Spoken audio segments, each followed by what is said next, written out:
Hey beautiful people, I hope you're all staying happy and healthy and enjoying the rest of the nice weather we are having.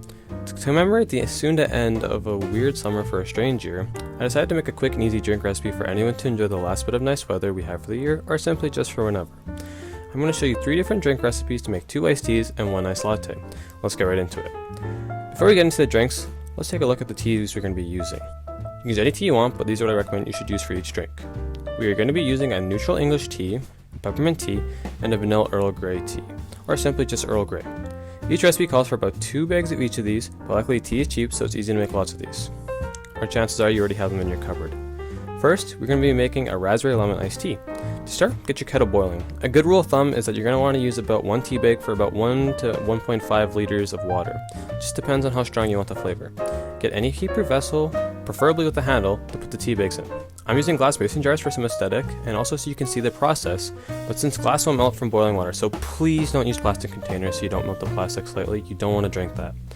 While we wait for the water to boil, you can prepare all the ingredients that will go in the drinks. You're going to be using about 2 lemons, 1 slice into wedges, a lime made into wedges, a knob of ginger, about 4 centimeters, and probably a half a cup or maybe a palmful of peppermint tea leaves. For the ginger, peel it easy with the edge of a spoon like this so you don't struggle with the peeler, and slice it into thin slices like this. Put these aside and your water should be boiled or close to by now. Water is boiled, pour it over the tea bags and let it steep for about 3 minutes until a deep, beautiful color is evenly in the jar. But don't leave it too long. If it's left for too long, it will become more and more bitter, and we don't want that. Once tea bags are removed, this is when we want to add the raspberries.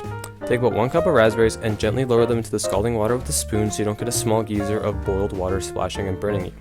Add about half a lemon in wedges and squeeze the other half in juice. And add some mint leaves. Stone Street raspberries are pulverized, and add sugar to your preferred liking. Just please do now. Sugar will not dissolve in cold water as easily. Pop on the lid of your steamy tea baby and use oven mitts to carefully place this in the fridge for at least half an hour to get some chilly action. Optionally, you can remove the raspberries before adding anything, but I just mashed them for extra flavor, and then I use a strainer or a lid to filter them out before pouring. Now for the next drink, we're making a ginger mint iced tea. Same as before, get out a container and put about 2 tea bags of peppermint tea into there. Pour the boiling water and let it steep. As before, remove the tea bags after about 3 minutes, and then we're going to add some lemon slices, and lemon juice from about half a lemon, and about a 5 centimeter knob of ginger sliced into thin pieces. Add in about the same amount of mint leaves from before, mix everyone together, sweeten to taste, and put it in your fridge for about half an hour. And lastly, we're going to make an iced London fog. This is probably the most challenging drink out of the 3, but you're an expert by now, I believe in you. About even parts of water is boiling, get the same amount of milk into a small saucepan over medium-low heat, stirring frequently so it doesn't burn. So take a few minutes of swirling and mixing to make sure it is ready for the drink. We're going to want to use a milk frother, but if you do not own one, many stores carry them for relatively cheap, or you can just take a whisk and mix it thoroughly back and forth to incorporate air into it and get the heat and make it into a nice foamy drink. Once the milk has achieved desired frothiness or temperature, it's assembling time. Add in your Earl Grey tea bag and steep as before, and then add equal parts of your warm milk.